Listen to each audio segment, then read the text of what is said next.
Hi friends, ఏం చేస్తున్నారు? ఈరోజు మా అమ్మమ్మ గోంగూర ఎన్ని రోజులు వండింది ఫ్రెండ్స్. ఆఫ్టర్నూన్ టైంలో రెసిపీ ఎలా చేయాలో నేను చూడలేదు. ఆఫ్టర్నూన్ పెడదామంటే ఇప్పుడు మా అమ్మమ్మని అడిగి తెలుసుకుందామా, మరి అడుగుదాం. ఆగండి అమ్మమ్మ, ఈరోజు ఎలా చేసావు రెసిపీ గోంగూర ఎన్ని రోజులు? ఒకసారి చెప్పు. గోంగూర ఎండ్రాయిలు గోంగూర శుభ్రంగా తరిగి సన్నగా తరుక్కొని ఒక ప్లేట్లో కడిగి ఒక ప్లేట్లో పెట్టుకోవాలి. ప్లేట్లో పెట్టుకున్న తర్వాత మళ్ళీ ఉల్లిపాయ పచ్చిమిరకాయ కోసి ఒక ప్లేట్లో పెట్టుకోవాలి. అది ఒక పక్కన పెట్టి మళ్ళీ రొయ్యలు శుభ్రంగా తలకాయలు అవి ఒలిసి శుభ్రంగా కడిగి ఒక ప్లేట్లో పెట్టుకోవాలి.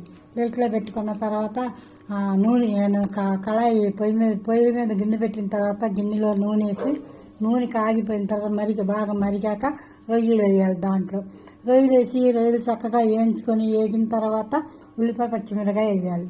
ఉల్లిపాయ పచ్చిమిరకాయ మగ్గిపోయిన తర్వాత కారం, పసుపు, ఉప్పు వేసి రొయ్యల్లో ఎసరు పోయాలి. కొంచెం ఎసరు పోసిన తర్వాత ఎసరు కడపల ఉడుకుతూ ఉండగా గోంగూర పెట్టాలి. గోంగూర పెట్టి చక్కగా గోంగూర ఎగిరేదాకా ఉంచుకుని నూనె పైకి తేలొచ్చేదాకా ఉంచుకుని పొయ్యి ఆపేసేసుకోవాలి. ఆపేసేసుకుంటే తింటే ఉంటుంది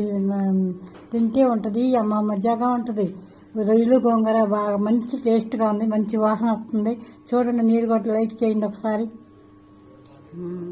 రెసిపీ చెప్పింది కదా ఫ్రెండ్స్, ఇంకెందుకు ఆలస్యం, మీరు కూడా మీ ఇంట్లో ప్రిపేర్ చేసుకోండి. మరి మీ ఇంట్లో కర్రీ ఏంటో కామెంట్ బాక్స్లో కామెంట్ చేయండి. మీకు కానీ ఈ వీడియో కానీ నచ్చినట్లయితే లైక్ చేసి షేర్ చేసి సబ్స్క్రైబ్ చేసుకోండి ఫ్రెండ్స్.